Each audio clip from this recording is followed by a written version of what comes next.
अहमदनगरी, इथे उलगडेल गाथानगरशी. इथे घेता येईल शोधनगरचा रोजच्या घडामोडींचा लेखाजोखा आणि सर्वसामान्यांच्या व्यथांना वाचा फोडत म्हणेल बोला की नगरकर. अहमदनगरच्या न्यायालयाला 200 वर्ष पूर्ण झाली आहेत.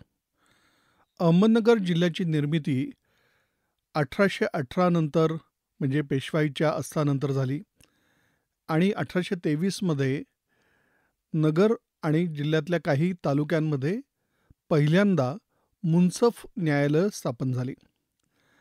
त्यानंतर 1827मध्ये इथे जिल्हा न्यायालय स्थापन झालं. म्हणजे मुंबईला हायकोर्ट स्थापन होण्याआधी अहमदनगर जिल्ह्यामध्ये उत्तम न्यायदान व्यवस्था त्या काळात अंमलात होती. अहमदनगरचं जे जुनं कोर्ट आहे ते एका निजामशाहीच्या काळातल्या म्हणजे जवळजवळ 400-450 वर्षापूर्वीच्या एका महालामध्ये ब्रिटिशांनी सुरू केलं. चंगेझखान महाल असं त्याचं नाव. आणि इतिहासामध्ये ज्या व्यक्तीचं नाव मोठ्या आदरानं घेतलं जातं तो मलिक अंबर याच चंगेझखानकडे सुरुवातीला गुलाम म्हणून आला होता आणि नंतर सरदार बनत त्यानं अखेरच्या काळामध्ये निजामशाहीचं वजीर म्हणून खूप मोठी कामगिरी बजावली. अहमदनगरच्या न्यायालयामध्ये ज्या वकिलांनी काम केलं, इथे जे न्यायाधीश होऊन गेले, त्यांनी नंतर राज्य आणि राष्ट्रीय पातळीवर मोठं नाव कमावलेलं आहे. अहमदनगरच्या न्यायालयाची नवी इमारत आता देखण्या स्वरूपात DSP चौकामध्ये उभी आहे.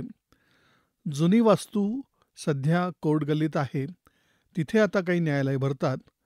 पण या जुन्या वास्तूचा उपयोग करून जर न्यायालयाच्या 200 वर्षांच्या इतिहासाचं दर्शन घडवणारं एक दालन तिथे तयार केलं तर पुढच्या अनेक पिढ्यांसाठी आणि नगरकरांसाठी ते भूषणावं ठरेल.